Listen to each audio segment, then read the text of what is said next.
ನಮಸ್ಕಾರ ಸ್ನೇಹಿತರೆ, ನನ್ನ ಹೆಸರು ವಿನೋದ್ ಮತ್ತು ನಾನು ಒಂದು ಅಂಗಡಿಯಲ್ಲಿ ಕೆಲಸ ಮಾಡುತ್ತಿದ್ದೆ. ನಾನು 10ನೇ ತರಗತಿಯಲ್ಲಿ ಇದ್ದಾಗಲೇ ನನ್ನ ತಂದೆ ನಮ್ಮನ್ನು ಬಿಟ್ಟು ಹೋದರು. ಮನೆಯ ಜವಾಬ್ದಾರಿ ನನ್ನ ಮೇಲೆ ಬಂದಿದ್ದರಿಂದ 12ನೇ ತರಗತಿಯಿಂದ ಶಾಲೆಯನ್ನು ಬಿಟ್ಟು ಸಣ್ಣಪುಟ್ಟ ಕೆಲಸಗಳನ್ನು ಮಾಡಲು ಪ್ರಾರಂಭಿಸಿದೆ. ನಂತರ ಒಂದು ದೊಡ್ಡ ಬಟ್ಟೆ ಅಂಗಡಿಯಲ್ಲಿ ಹುಡುಗನ ಅವಶ್ಯಕತೆ ಇದೆ ಎಂದು ನನಗೆ ತಿಳಿಯಿತು. ಆಗ ನಾನು ಆ ಅಂಗಡಿಯ ಮಾಲೀಕರನ್ನು ಭೇಟಿಯಾದೆ. ಅವರು ನನ್ನನ್ನು ಕೆಲಸಕ್ಕೆ ನೇಮಿಸಿಕೊಂಡರು. ಅಂಗಡಿಯ ಮಾಲೀಕರ ಹೆಸರು ಮನೋಜ್. ನಾನು ಅವರನ್ನು ಮನೋಜ್ ಅಣ್ಣ ಎಂದು ಕರೆಯುತ್ತಿದ್ದೆ. ಒಂದು ದಿನ ಅಣ್ಣ ನನಗೆ ಅವರ ಮನೆಯಿಂದ ಊಟದ ಡಬ್ಬಿಯನ್ನು ತರಲು ಹೇಳಿದರು. ಅವರ ಮನೆ ಹತ್ತಿರದಲ್ಲೇ ಇತ್ತು. ನಾನು ಅವರ ಮನೆಗೆ ಡಬ್ಬಿ ತರಲು ಹೋದೆ. ಬಾಗಿಲಿನ ಗಂಟೆ ಬಾರಿಸಿದೆ. ಅವರ ಹೆಂಡತಿ ಬಾಗಿಲು ತೆರೆದಾಗ ನಾನು ಮೊದಲ ಬಾರಿಗೆ ಅವರ ಹೆಂಡತಿಯನ್ನು ನೋಡಿದೆ. ನಾನು ಅವರನ್ನು ನೋಡುತ್ತಲೇ ನಿಂತುಬಿಟ್ಟೆ. ಅವರು ತುಂಬಾ ಸುಂದರವಾಗಿದ್ದರು. ನಾನು ಅವರನ್ನು ನೋಡಿದಾಗ ನನ್ನ ಮನಸ್ಸು ಅವರ ಮೇಲೆ ನೆಟ್ಟಿತು. ಅವರ ಹೆಸರು ರೇಖಾ. ನಾನು ಪ್ರತಿದಿನ ಬೆಳಗ್ಗೆ ಅಣ್ಣನ ಮನೆಗೆ ಹೋಗಿ ಬೀಗ ತೆಗೆದುಕೊಂಡು ಅಂಗಡಿ ತೆರೆದು ಸ್ವಚ್ಛ ಮಾಡುತ್ತಿದ್ದೆ. ನಂತರ ಅಣ್ಣ ಬೆಳಗ್ಗೆ 10 ಗಂಟೆಗೆ ಅಂಗಡಿಗೆ ಬರುತ್ತಿದ್ದರು. ಒಂದು ದಿನ ಎಂದಿನಂತೆ ಬೆಳಗ್ಗೆ ನಾನು ಅವರ ಮನೆಗೆ ಬೀಗ ತೆಗೆದುಕೊಳ್ಳಲು ಹೋದೆ. ಅತ್ತಿಗೆ ಬಾಗಿಲು ತೆರೆದಾಗ ಅಣ್ಣ ಎಲ್ಲೋ ಹೊರಗೆ ಹೋಗಿದ್ದರು. ಅತ್ತಿಗೆ ನನಗೆ ಬೀಗ ಕೊಡುತ್ತಾ, ವಿನೋದ್, ನಿನ್ನ ವಯಸ್ಸು ಏನು ಎಂದು ಕೇಳಿದರು. ನಾನು ನನ್ನ ವಯಸ್ಸು 22 ವರ್ಷ ಎಂದು ಹೇಳಿದೆ. ಆಗ ಅವರು ನನ್ನ ವಯಸ್ಸು ಕೂಡ 22 ವರ್ಷ. ಅಂದರೆ ನಾವು ಇಬ್ಬರೂ ಒಂದೇ ವಯಸ್ಸಿನವರು. ಹಾಗಾಗಿ ನೀನು ನನ್ನನ್ನು ಅತ್ತಿಗೆ ಎಂದು ಕರೆಯಬೇಡ. ನನ್ನ ಹೆಸರಿನಿಂದಲೇ ಕರೆಯಿ. ನನ್ನ ಹೆಸರು ರೇಖಾ ಅಂತ ನಿನಗೆ ಗೊತ್ತಿರಬೇಕಲ್ಲ ಎಂದರು. ನಾನು ಹೌದು ಗೊತ್ತು. ಆದರೆ ಅಣ್ಣ ಏನಾದರೂ ಅಂದುಕೊಂಡರೆ ಎಂದೆ. ಆಗ ಅವರು, ನೀನು ಟೆನ್ಷನ್ ತಗೋಬೇಡ. ಅಣ್ಣನ ಮುಂದೆ ನೀನು ನನ್ನನ್ನು ಅತ್ತಿಗೆ ಅಂತ ಕರಿ ಮತ್ತು ಒಂಟಿಯಾಗಿರುವಾಗ ನನ್ನನ್ನು ಹೆಸರಿನಿಂದ ಕರಿ ಎಂದರು. ನಂತರ ನಾವಿಬ್ಬರೂ ನಕ್ಕೆವು. ರೇಖಾ ಅತ್ತಿಗೆ ನೋಡಲು ತುಂಬಾ ಸುಂದರವಾಗಿದ್ದರು. ಅವರ ಮುಖದಲ್ಲಿ ಶ್ರೀಮಂತಿಕೆಯ ಛಾಯೆ ಎದ್ದು ಕಾಣುತ್ತಿತ್ತು. ನಾನು ಪ್ರತಿದಿನ ಬೆಳಗ್ಗೆ ಅಂಗಡಿಯ ಬೀಗ ತೆಗೆದುಕೊಳ್ಳಲು ಅವರ ಮನೆಗೆ ಹೋಗುತ್ತಿದ್ದೆ. ಕೆಲವೊಮ್ಮೆ ಅಣ್ಣ ಮಲಗಿಕೊಂಡಿರುತ್ತಿದ್ದರು. ಆಗ ನಾನು ಅತ್ತಿಗೆಯಿಂದಲೇ ಬೀಗ ತೆಗೆದುಕೊಂಡು ಅಂಗಡಿಗೆ ಹೋಗುತ್ತಿದ್ದೆ. ಹೀಗೆ ಕೆಲವು ದಿನಗಳು ಕಳೆದು ಹೋದವು ಮತ್ತು ನನಗೆ ಅತ್ತಿಗೆಯೊಂದಿಗೆ ಒಳ್ಳೆಯ ಸ್ನೇಹ ಬೆಳೆಯಿತು. ಅವರು ದಿನಕ್ಕೆ ಒಂದು ಬಾರಿಯಾದರೂ ಯಾವುದಾದರೊಂದು ಕೆಲಸದ ನೆಪದಲ್ಲಿ ನನ್ನನ್ನು ಮನೆಗೆ ಕರೆಯುತ್ತಿದ್ದರು. ಅವರ ಮನೆ ತುಂಬಾ ದೊಡ್ಡದಾಗಿತ್ತು. 4 ಅಂತಸ್ತಿನ ಕಟ್ಟಡ. 4ನೇ ಮಹಡಿಯ ಮೇಲೆ ನೀರಿನ ಮೋಟಾರ ಸ್ವಿಚ್ ಇತ್ತು. ನೀರು ಖಾಲಿಯಾದಾಗ ಅತ್ತಿಗೆ ನನ್ನನ್ನು ಮನೆಗೆ ಕರೆಸಿ ಮೋಟಾರ್ ಚಾಲು ಮಾಡಿಸುತ್ತಿದ್ದರು. ಈಗ ಅವರು ದಿನಕ್ಕೆ 3 ಬಾರಿ ಯಾವುದಾದರೊಂದು ನೆಪದಲ್ಲಿ ನನ್ನನ್ನು ಮನೆಗೆ ಕರೆಯುತ್ತಿದ್ದರು. ನನಗೂ ಅವರ ಮನೆಗೆ ಹೋಗಿ ಅವರೊಂದಿಗೆ ಮಾತನಾಡಲು ತುಂಬಾ ಇಷ್ಟವಾಗುತ್ತಿತ್ತು. ಏಕೆಂದರೆ ಅತ್ತಿಗೆ ತುಂಬಾ ಸುಂದರವಾಗಿದ್ದರು. ಅವರನ್ನು ನೋಡಿದರೆ ನನ್ನ ಮನಸ್ಸು ತುಂಬುತ್ತಿರಲಿಲ್ಲ.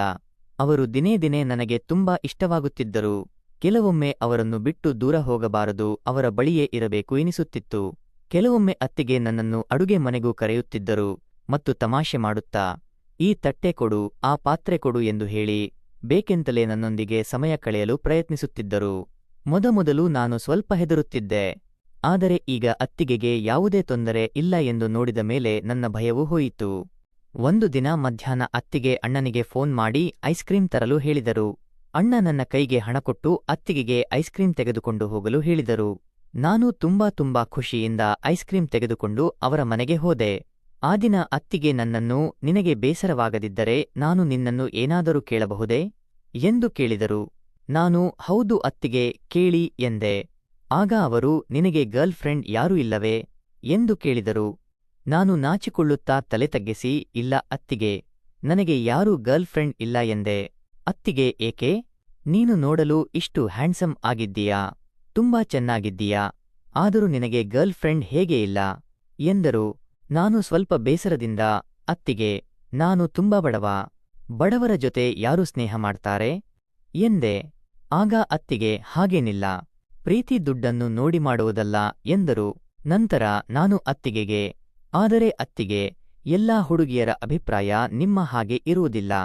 ಅವರಿಗೆ ಶ್ರೀಮಂತ ಹುಡುಗ ಬೇಕು, ಕಾರಿನಲ್ಲಿ ತಿರುಗಾಡಿಸುವವನು, ದೊಡ್ಡ ಗಿಫ್ಟ್ ಕೊಡುವವನು, ಹಣವನ್ನು ಹಾರಿಸುವವನು, ಅಂತಹ ಬಾಯ್ಫ್ರೆಂಡ್ ಬೇಕು ಎಂದೆ.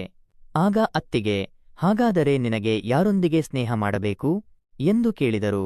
ನಾನು, ಹೌದು ಅತ್ತಿಗೆ, ನನ್ನ ಮನಸ್ಸು ತುಂಬಾ ಬಯಸುತ್ತದೆ, ಆದರೆ ಏನು ಮಾಡಲಿ, ಅಂತಹ ಯಾರೂ ಸಿಗುತ್ತಿಲ್ಲ. ನನಗೂ ಕೆಲವೊಮ್ಮೆ ನನ್ನ ಜೀವನದ ಎಲ್ಲಾ ಸುಖದುಃಖದ ಮಾತುಗಳನ್ನು ಹಂಚಿಕೊಳ್ಳಲು, ಅವಳ ತೊಡೆಯ ಮೇಲೆ ತಲೆ ಇಟ್ಟು ಆರಾಮವಾಗಿ ಮಲಗಲು ಮತ್ತು ಅವಳು ಪ್ರೀತಿಯಿಂದ ನನ್ನ ತಲೆಯ ಮೇಲೆ ಕೈ ಆಡಿಸಲು ಒಬ್ಬರು ಇರಬೇಕು ಎನಿಸುತ್ತದೆ. ಆದರೆ ಅದು ಸಾಧ್ಯವೇ ಎಂದೆ. ಆಗ ಅತ್ತಿಗೆ, ನೀನು ಟೆನ್ಷನ್ ತೆಗೆದುಕೊಳ್ಳಬೇಡ. ನನ್ನ ಗೆಳತಿಯೊಬ್ಬಳು ಬೆಂಗಳೂರಿನಲ್ಲಿ ಇದ್ದಾಳೆ. ನಾನು ಅವಳೊಂದಿಗೆ ನಿನ್ನ ಬಗ್ಗೆ ಮಾತನಾಡುತ್ತೇನೆ ಎಂದರು. ನಾನು ಮನಸ್ಸಿನಲ್ಲಿ ತುಂಬಾ ಸಂತೋಷಪಟ್ಟೆ. ಆದರೆ ಏನೇ ಆಗಲಿ ನನಗೆ ಅತ್ತಿಗೆಯೇ ತುಂಬಾ ಇಷ್ಟ ಮತ್ತು ಅವರೊಂದಿಗೆ ಸ್ನೇಹ ಮಾಡಬೇಕೆಂದಿತ್ತು. ನಂತರ ನಾನು ಅತ್ತಿಗೆಯನ್ನು, ಅತ್ತಿಗೆ, ನೀವು ನನ್ನನ್ನು ಕೇಳಿದಿರಿ. ಆದರೆ ನಿಮ್ಮ ಬಗ್ಗೆಯೂ ಏನಾದರೂ ಹೇಳಿ. ಅಣ್ಣ ನಿಮಗೆ ಸಂತೋಷವಾಗಿ ಇಟ್ಟಿದ್ದಾರೋ ಇಲ್ಲವೋ ಎಂದು ಕೇಳಿದೆ. ಆಗ ಅತ್ತಿಗೆ, ಏನು ಹೇಳಲಿ ನಿನಗೆ? ಅವರು ನನ್ನನ್ನು ಸಂತೋಷವಾಗಿಯೂ ಇಡುವುದಿಲ್ಲ, ದುಃಖವಾಗಿಯೂ ಇಡುವುದಿಲ್ಲ ಎಂದರು. ನಾನು ಅಂದರೆ ಎಂದೆ. ಆಗ ಅತ್ತಿಗೆ, ನಿಮ್ಮ ಅಣ್ಣ ನನ್ನನ್ನು ಸಂತೋಷಪಡಿಸಲು ಪ್ರಯತ್ನಿಸುತ್ತಾರೆ. ಆದರೆ ತುಂಬಾ ಸುಸ್ತಾಗಿ ಬಿಡುತ್ತಾರೆ. ನಂತರ ಸುಸ್ತಾಗಿ ಬಿದ್ದು ಬಿಡುತ್ತಾರೆ ಎಂದರು. ನಾನು, ಹಾಗಾದರೆ ಅಣ್ಣನಿಗೆ ಏನಾದರೂ ಔಷಧಿ ಕೊಡಿ ಎಂದೆ. ಅತ್ತಿಗೆ ತುಂಬಾ ಗುಳಿಗೆ ಔಷಧಿಗಳನ್ನು ಕೊಟ್ಟೆ. ಆದರೆ ಯಾವುದೇ ಪ್ರಯೋಜನವಾಗಲಿಲ್ಲ. ಈಗ ಕೇವಲ ಮೇಲ್ನೋಟಕ್ಕೆ ನಾನು ಸಂತೋಷವಾಗಿರಬೇಕಷ್ಟೇ. ಆದರೆ ಒಳಗಿನಿಂದ ನಾನು ತುಂಬಾ ದುಃಖಿತಳಾಗಿದ್ದೇನೆ. ನಿನಗೆ ಗೊತ್ತಿದೆ ತಾನೇ, ಒಂದು ಹೆಣ್ಣಿಗೆ ತನ್ನ ಗಂಡನಿಂದ ಅದೇ ಸುಖ ಬೇಕಾಗಿರುವುದು. ಆ ಸುಖ ಸಿಕ್ಕರೆ ಹೆಂಗಸು ಸಂತೋಷವಾಗಿರುತ್ತಾಳೆ ಎಂದು ದುಃಖದಿಂದ ತಲೆ ತಗ್ಗಿಸಿ ನೋಡಲು ಪ್ರಾರಂಭಿಸಿದರು. ಆಗ ನಾನು, ಏನು ಪರವಾಗಿಲ್ಲ ಅತ್ತಿಗೆ, ಎಂದಿಗಾದರೊಂದು ದಿನ ಗುಳಿಗೆ ಔಷಧಿಗಳ ಪರಿಣಾಮವಾಗುತ್ತದೆ ತಾನೇ ಅಂದೆ. ಆ ಸಮಯದಲ್ಲಿ ಅತ್ತಿಗೆ ಒಳಗಿನಿಂದ ತುಂಬಾ ಒಂಟಿಯಾಗಿದ್ದಾರೆಂದು ನನಗೆ ಅರ್ಥವಾಯಿತು. ಅಣ್ಣ ಮೇಲ್ನೋಟಕ್ಕೆ ಗಟ್ಟಿಗಿಟ್ಟಿಯಾಗಿ ಕಾಣುತ್ತಾರೆ, ಆದರೆ ಅವರಲ್ಲಿ ಯಾವುದೇ ಶಕ್ತಿಯಿಲ್ಲ. ನಂತರ ಕೆಲವು ದಿನಗಳು ಹೀಗೆ ಕಳೆದು ಹೋದವು. ಒಂದು ದಿನ ಮಧ್ಯಾಹ್ನ ನಾನು ಅತ್ತಿಗೆ ಬಳಿ ಏನೋ ತರಲು ಹೋದಾಗ ನಾನೇ ಅವರಿಗೆ ಸ್ನೇಹದ ಮಾತನ್ನು ನೆನಪಿಸಿದೆ. ಆಗ ಅವರಿಗೆ ಇದ್ದಕ್ಕಿದ್ದಂತೆ ಆ ಮಾತು ನೆನಪಾಯಿತು ಮತ್ತು ಅವರು, ಹೌದು, ನಾನು ಅವಳನ್ನು ಕೇಳಿದ್ದೆ ಎಂದರು. ನಾನು ತುಂಬಾ ಖುಷಿಯಿಂದ ಆಮೇಲೆ ಏನು ಹೇಳಿದಳು ಎಂದು ಕೇಳಿದೆ. ಅತ್ತಿಗೆ, ಏನು ಹೇಳಲಿ? ಅವಳು ನಿರಾಕರಿಸಿದಳು.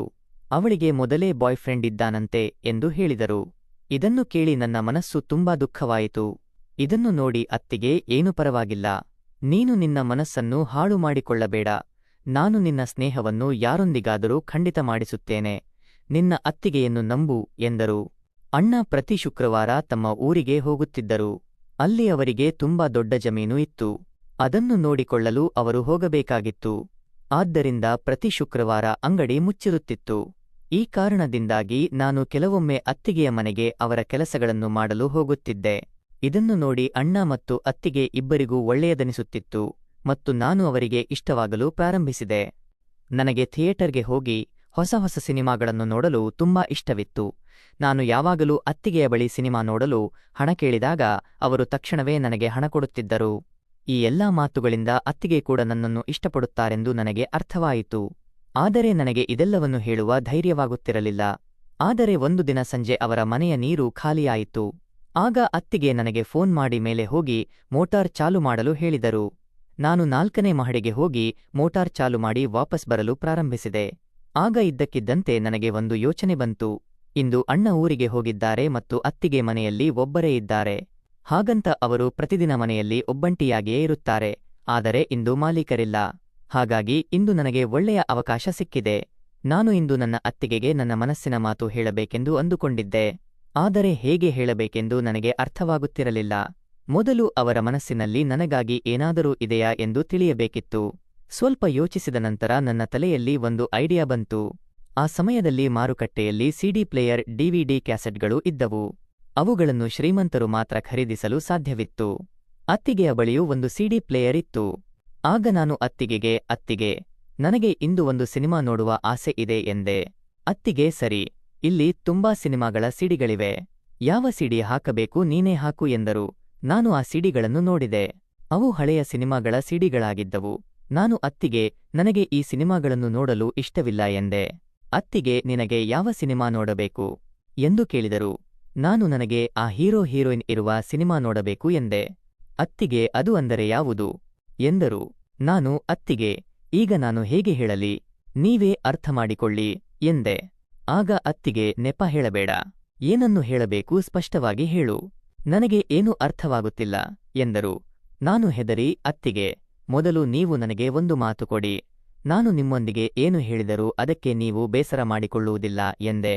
ಅತ್ತಿಗೆ, ನಾನು ನಿನಗೆ ಮಾತು ಕೊಡುತ್ತೇನೆ.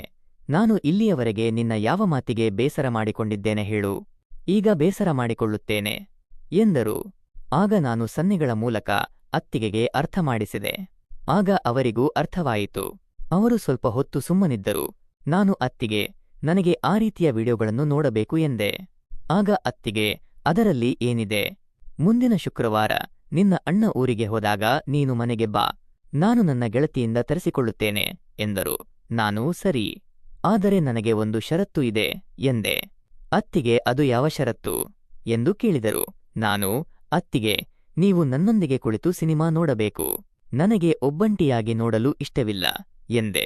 ಅತ್ತಿಗೆ ಸ್ವಲ್ಪ ನಾಚಿ ನಕ್ಕರು ಮತ್ತು ಸರಿ ಬಿಡು, ನಾನು ಕೂಡ ನಿನ್ನೊಂದಿಗೆ ಸಿನಿಮಾ ನೋಡುತ್ತೇನೆ, ಈಗ ಸಂತೋಷವಾಯಿತೆ ಎಂದರು.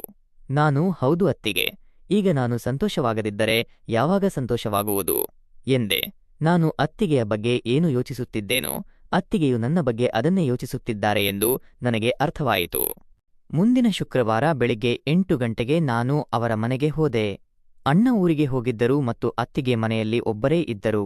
ನಾನು ಹಾಲಿನಲ್ಲಿ ಕುಳಿತು ಟಿವಿ ನೋಡುತ್ತಿದ್ದೆ. ಅತ್ತಿಗೆ ಇನ್ನು ತಮ್ಮ ರೂಮಿನಿಂದ ಹೊರಗೆ ಬಂದಿರಲಿಲ್ಲ. ಯಾವಾಗ ಅತ್ತಿಗೆಯ ರೂಮಿನ ಬಾಗಿಲು ತೆರೆಯಿತು ಆಗ ನಾನು ಅವರನ್ನು ನೋಡುತ್ತಲೇ ಇದ್ದೆ. ಅವರು ಇಂದು ತುಂಬಾ ಚೆನ್ನಾಗಿ ಸಿಂಗರಿಸಿಕೊಂಡಿದ್ದರು. ಅವರು ಕೆಂಪು ಬಣ್ಣದ ಸೀರೆಯನ್ನು ಹುಟ್ಟಿದ್ದರು. ಅವರ ಬಿಳಿ ಮೈ ಬಣ್ಣ ಆ ಸೀರೆಯಲ್ಲಿ ಎದ್ದು ಕಾಣುತ್ತಿತ್ತು. ಅವರು ಪ್ರತಿದಿನ ಹೊಸ ಹೊಸ ಒಳ್ಳೆಯ ಬಟ್ಟೆಗಳನ್ನು ಹಾಕಿಕೊಳ್ಳುತ್ತಿದ್ದರು. ಆದರೆ ಇಂದು ಅವರು ತುಂಬಾ ಸುಂದರವಾಗಿ ಸಿಂಗಾರಗೊಂಡು ತಯಾರಾಗಿದ್ದರು. ನಾನು ಅವರನ್ನು ನೋಡುತ್ತಲೇ ಇದ್ದೆ. ಅತ್ತಿಗೆ ನನ್ನ ಬಳಿ ಬಂದು ಬೆರಳುಗಳನ್ನು ಚಿಟಿಕೆ ಹೊಡೆದು, ಎಲ್ಲಿ ಕಳೆದು ಹೋದೆ, ಏನಾಯಿತು ಎಂದರು. ನಾನು, ಅತ್ತಿಗೆ, ನೀವು ಇಂದು ತುಂಬಾ ಸುಂದರವಾಗಿ ಕಾಣುತ್ತಿದ್ದೀರಿ, ಇಂದು ಇಷ್ಟು ಸಿಂಗಾರಗೊಂಡು ಎಲ್ಲಿಗೆ ಹೋಗುತ್ತಿದ್ದೀರಿ ಎಂದು ಕೇಳಿದೆ. ಆಗ ಅತ್ತಿಗೆ, ನಾನು ಒಬ್ಬ ವಿಶೇಷ ಹುಡುಗನಿಗಾಗಿಸಿ ಸಿಂಗರಿಸಿಕೊಂಡಿದ್ದೇನೆ ಎಂದರು. ಆ ವಿಶೇಷ ಹುಡುಗ ನಾನೇ ಎಂದು ನನಗೆ ಅರ್ಥವಾಯಿತು. ಅತ್ತಿಗೆ ನನಗಾಗಿಯೇ ಸಿಂಗರಿಸಿಕೊಂಡಿದ್ದರು. ನಾನು ನಕ್ಕೆ ಮತ್ತು ನಾವಿಬ್ಬರೂ ಒಳಗೆ ಹೋದೆವು. ನಾನು ಅತ್ತಿಗೆಯನ್ನು, ಅತ್ತಿಗೆ, ಸಿಡಿ ಏನಾಯಿತು ಎಂದು ಕೇಳಿದೆ. ಅತ್ತಿಗೆ, ಅಯ್ಯೋ, ನಾನು ನನ್ನ ಗೆಳತಿಯ ಬಳಿ ಸಿಡಿಯ ಬಗ್ಗೆ ಕೇಳಿದೆ, ಆದರೆ ಆಕೆಯ ಬಳಿ ಆ ಸಿಡಿ ಇಲ್ಲ, ಅದು ಹಾಳಾಗಿದೆಯಂತೆ ಎಂದರು. ಇದನ್ನು ಕೇಳಿ ನನ್ನ ಮೂಡ್ ಹಾಳಾಯಿತು. ನನ್ನ ಪ್ಲಾನ್ ಎಲ್ಲ ಹಾಳಾಯಿತು ಎಂದು ನನಗೆ ಅನಿಸಿತು. ಅತ್ತಿಗೆ ನನ್ನ ಬೇಸರದ ಮುಖವನ್ನು ನೋಡಿದರು ಮತ್ತು ಅವರಿಗೆ ಬೇಸರವಾಯಿತು. ಆದರೆ ಆನಂತರ ಅವರು ಏನನ್ನು ಹೇಳಿದರೋ ಅದನ್ನು ನಾನು ನನ್ನ ಕನಸಿನಲ್ಲಿಯೂ ಯೋಚಿಸಿರಲಿಲ್ಲ. ಅತ್ತಿಗೆ ಒಂದು ವಿಭಿನ್ನವಾದ ನಗುವಿನೊಂದಿಗೆ, ಆ ಸಿಡಿ ಇಲ್ಲದಿದ್ದರೆ ಏನಂತೆ, ನಾನು ಇದ್ದೀನಲ್ಲ, ಮತ್ತು ನೋಡುವುದಕ್ಕಿಂತ ನಿಜವಾಗಿ ಅನುಭವಿಸುವುದು ಒಳ್ಳೆಯದು ಎಂದರು. ಆ ಸಮಯದಲ್ಲಿ ನಾನು ನನ್ನ ಕಿವಿಗಳನ್ನು ನಂಬಲು ಸಾಧ್ಯವಾಗಲಿಲ್ಲ. ಅತ್ತಿಗೆ ಏನು ಹೇಳುತ್ತಿದ್ದಾರೆ ಎಂದು ನನಗೆ ಅರ್ಥವಾಗುತ್ತಿರಲಿಲ್ಲ. ನಾನು ತಕ್ಷಣ ಅತ್ತಿಗೆಗೆ, ಅತ್ತಿಗೆ, ನೀವು ನಿಜವಾಗಿಯೂ ಹೇಳುತ್ತಿದ್ದೀರಾ ಎಂದು ಕೇಳಿದೆ. ಆಗ ಅತ್ತಿಗೆ ನಗುತ್ತಾ, ಹೌದು, ಈಗ ಇಷ್ಟು ಸುಂದರ ಹುಡುಗಿ ನಿನ್ನ ಮುಂದೆ ನಿಂತಿದ್ದಾಳೆ ಮತ್ತು ನೀನು ನನ್ನನ್ನು ಹಾಗೆಯೇ ನೋಡುತ್ತಿರುತ್ತೀಯಾ ಎಂದರು. ಆನಂತರ ನಾವಿಬ್ಬರೂ ಒಬ್ಬರನ್ನೊಬ್ಬರು ಮರೆತು ಹೋದೆವು. ಅತ್ತಿಗೆ ತುಂಬಾ ದಿನಗಳಿಂದ ಈ ದಿನಕ್ಕಾಗಿಯೇ ಕಾಯುತ್ತಿದ್ದಾರೆನೋ ಅನಿಸಿತು. ಆ ದಿನ ಪೂರ್ತಿ ಅಣ್ಣ ಮನೆಯಲ್ಲಿ ಇಲ್ಲದ ಕಾರಣ ನನಗಾಗಿ ತುಂಬಾ ವಿಶೇಷವಾಗಿತ್ತು. ನಾನು ನನ್ನ ಮನಸ್ಸಿನಲ್ಲಿ ಏನು ಅಂದುಕೊಂಡಿದ್ದೇನೋ ಅದೆಲ್ಲ ಆಯಿತು ಮತ್ತು ನಾನು ಅತ್ತಿಗೆಯನ್ನು ಪಡೆದುಕೊಂಡೆ. ಇದರ ನಂತರ ಅತ್ತಿಗೆ ಯಾವಾಗ ನನ್ನನ್ನು ಕರೆಯುತ್ತಿದ್ದರೋ ಆಗ ನಾನು ಅವರ ಮನೆಗೆ ಹೋಗುತ್ತಿದ್ದೆ. ದಿನಕ್ಕೆ 2-3 ಬಾರಿ ನಾನು ಅವರ ಮನೆಗೆ ಹೋಗುತ್ತಿದ್ದೆ. ಅತ್ತಿಗೆ ನನಗೆ ಎಂದಿಗೂ ಯಾವುದೇ ಕೊರತೆ ಉಂಟಾಗಲು ಬಿಡುತ್ತಿರಲಿಲ್ಲ. ಸ್ನೇಹಿತರೆ, ಕಥೆ ಹೇಗಿದೆ ಎಂದು ಕಾಮೆಂಟ್ನಲ್ಲಿ ತಿಳಿಸಿ. ಕಥೆಯನ್ನು ಲೈಕ್ ಮಾಡಿ, ಶೇರ್ ಮಾಡಿ ಮತ್ತು ಚಾನಲ್ ಅನ್ನು ಸಬ್ಸ್ಕ್ರೈಬ್ ಮಾಡಿ. ಧನ್ಯವಾದಗಳು.